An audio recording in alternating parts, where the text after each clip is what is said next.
तो आज हमारे पास जो सोर्स है वो एक आध्यात्मिक प्रवचन की कुछ अंश हैं जिसे मुरली कहते हैं। ये मधुबन का है और इस पे तारीख दी है 1/12/25 और ये शुरू ही एक बड़े सीधे सवाल से होता है। अपनी उन्नति करने का सहज साधन क्या है, मतलब how to get better easily. ये सिर्फ कोई फिलोसफिकल सवाल नहीं लग रहा है। ऐसा लगता है कि ये खुशी और सेल्फ इंप्रूवमेंट के लिए एक प्रैक्टिकल रोड मैप देने की कोशिश कर रहा है। बिल्कुल, ये सिर्फ उपदेश नहीं है, ये एक पूरा सिस्टम है। सोर्स आत्मनिरीक्षण का एक बहुत ही अनोखा और व्यवस्थित तरीका सुझाता है, एक रोज का पोतामेल या एक रजिस्टर मेंटेन करना। आप सोचिए, अपने ही कर्मों का रोज हिसाब किताब रखना। ये कोई हवाई बात नहीं, बल्कि एक पूरी रूपरेखा है कि कोई व्यक्ति अपने अंदर दैवीय गुणों को कैसे विकसित कर सकता है। तो आज की हमारी बातचीत इसी आत्म परिवर्तन के रास्ते और इसके व्यवहारिक पहलुओं पर गहराई से उतरेगी। ठीक है, तो चलिए सिस्टम को खोलते हैं। स्रोत एक बहुत ही दिलचस्प अभ्यास की बात करता है, विचार सागर मंथन, और दावा यह है कि ऐसा करने से खुशी का पारा चढ़ेगा। ये सुनने में बड़ा काव्यात्मक लगता है, विचार सागर मंथन। इसका असल में मतलब क्या है? देखिए, ये सिर्फ सोचना या मेडिटेशन नहीं है। यहाँ मंथन शब्द बहुत सोच समझकर इस्तेमाल किया गया है। जैसे दही को मथने से मक्खन निकलता है, वैसे ही ज्ञान को मथने से खुशी निकलती है। और ज्ञान क्या है? ज्ञान ये है कि आत्मा स्वदर्शन चक्रधारी है। इसका मतलब है कि आत्मा को सृष्टि के पूरे 5000 साल के चक्र का ज्ञान है, शुरुआत से लेकर अंत तक। तो ये कोई पैसिव सोच नहीं है, ये एक एक्टिव प्रोसेस है। दिन भर उठते बैठते चलते फिरते इस एक विचार को, इस एक पहचान को अपनी चेतना में मथते रहना। तो ये एक तरह से अपनी पहचान को रीप्रोग्राम करने जैसा है। आप जो हैं उसे भूलकर एक नई, ज्यादा शक्तिशाली पहचान को अपना रहे हैं। और इसी से जुड़ा है वो पोतामेल या रजिस्टर वाली बात। ये किसी आध्यात्मिक डायरी जैसा लगता है, लेकिन उससे कहीं ज्यादा मेथोडिकल है। एकदम सही। इसे एक छात्र के रजिस्टर से कंपेयर किया गया है। लक्ष्य है हर रात सोने से पहले खुद से पूछना, आज सारा दिन कोई आसुरी काम तो नहीं किया। सोचिए, ये कितनी बड़ी बात है। ये एक तरह का सेल्फ ऑडिट है। आज की भाषा में कहें तो ये एक तरह का स्पिरिचुअल ट्रैकर है। जैसे लोग अपनी कैलोरी या स्टेप्स ट्रैक करते हैं, यहाँ आप अपने कर्म और गुण ट्रैक कर रहे हैं। और लक्ष्य क्या है? सचेत रूप से दैवीय गुण धारण करना।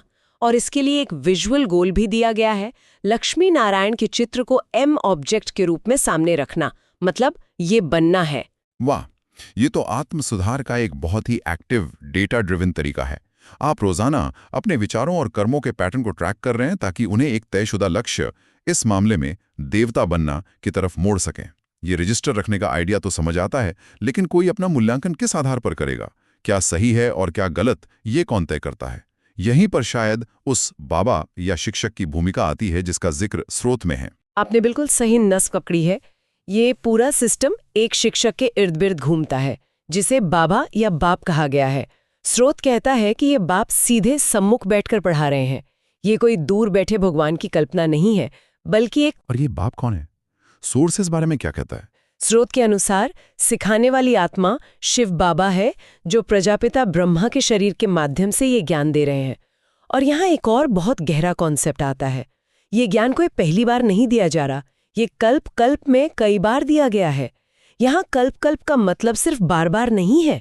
ये एक बहुत बड़ी धारणा है कि पूरा ब्रह्मांड, इतिहास, लोग, सब कुछ एक 5000 साल के चक्र में हूबहू दोहराता है।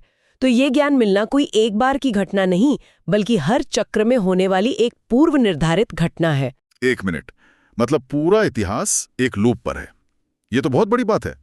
इसका मतलब है कि जो कुछ भी हो रहा है ये पहले भी हो चुका है और फिर से होगा। ये तो नियति या डेस्टिनी के विचार को एक बिल्कुल नए लेवल पर ले जाता है। बिल्कुल।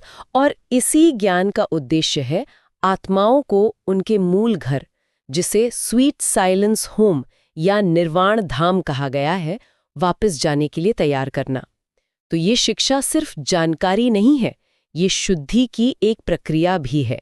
सोर्स कहता है कि तमो प्रधान से सतो प्रधान बनना है, यानी लोहे जैसी अवस्था से सोने जैसी शुद्ध अवस्था में जाना है। और इसका तरीका है बाप को याद करना। तो ये जो याद है, यही मुख्य साधन है। हाँ, याद ही वो अग्नि है जिससे आत्मा के विकर्म या पाप भस्म होते हैं और आत्मा पवित्र बनती है। ये सिर्फ किसी को याद करना नहीं, बल्कि एक गहरा प्रेम भरा कनेक्शन है। स्रोत इसकी तुलना भक्ति मार्ग से करता है, जिसे दर दर भटकना कहा गया है, जबकि ज्ञान का ये मार्ग शांति और स्थिरता लाता है। और यहीं पे एक और दिलचस्प तुलना की गई है दुनिया की साइंस और अनुयायियों की साइलेंस के बीच। कहा गया है कि जहां दुनिया विनाश के लिए साइंस का इस्तेमाल कर रही है, वहीं अनुयायी साइलेंस की शक्ति से विश्व पर जीत पाते हो। ठीक है, तो हमारे पास आत्मचिंतन के टूल्स हैं, एक शिक्षक और उनकी शिक्षा है, और शुद्धि की एक प्रक्रिया है। लेकिन इसका अंतिम लक्ष्य क्या है? ये सब मेहनत किस लिए? और यहाँ पर जो लक्ष्य बताया गया है वो छोटा मोटा नहीं है।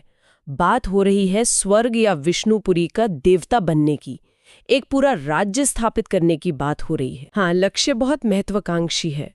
विश्व के महाराजा महागानी बनना, एक नई दुनिया, एक स्वर्ण युग की स्थापना करना और उस पर राज्य करना। लेकिन इस पद के लिए एक ही क्वालिफिकेशन है, एक ही शर्त है, पवित्रता। और स्रोत इस बात को बहुत ईमानदारी से मानता है कि यह मुश्किल है, खासकर गृहस्थ व्यवहार में रहते हुए। ये तो मैं कहने ही वाला था। ये सुनने में ही लगभग असंभव लगता है, खासकर पारिवारिक जीवन में। क्या स्रोत इस पर और कुछ कहता है कि यह व्यवहारिक रूप से कैसे संभव है? ये तो इंसान की मूल प्रवृत्ति के खिलाफ जाता है। स्रोत इसका एक बहुत ही क्रांतिकारी समाधान देता है, दृष्टि और वृत्ति का परिवर्तन। रिश्तों को शारीरिक स्तर पर न देखकर आत्मिक स्तर पर देखना, यानी भाई बहन की दृष्टि से।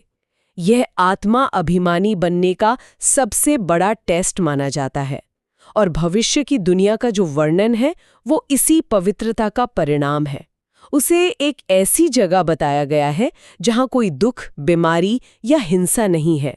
वहां आत्मा 21 जन्मों के लिए एवर हेल्दी एवर वेल्दी बन जाती है। और ये सब कैसे होता है? क्या ये कोई चमत्कार है? नहीं, स्रोत के अनुसार ये योग बल का परिणाम है।